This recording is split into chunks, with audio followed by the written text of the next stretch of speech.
So, ano tong change model para sa mga teams?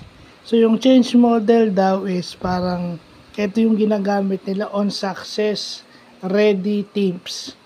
So, ano yung change? Yung C is clarity. Malinaw kung saan sila pupunta. Harmonious, ibig sabihin on the same page sila. In unison sila kung kumilos. Autonomy, yun yung kadalasang wala. Autonomy, kung tama naman yung kanilang ginagawa, bigyan mo lang sila ng target. At saka kung kailangan nilang umakyat sa'yo for help, dun lang or for support. Network, syempre, allow brainstorming, yung exchange, di ba? Pero dapat kung ano yung sinasabi sa'yo, sinusunod mo rin.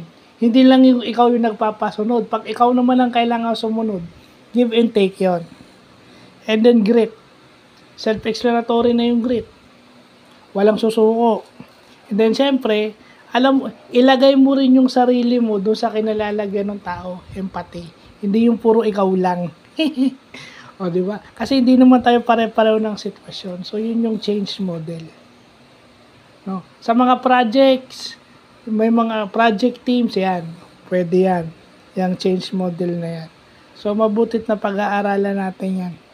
So, yun lang po.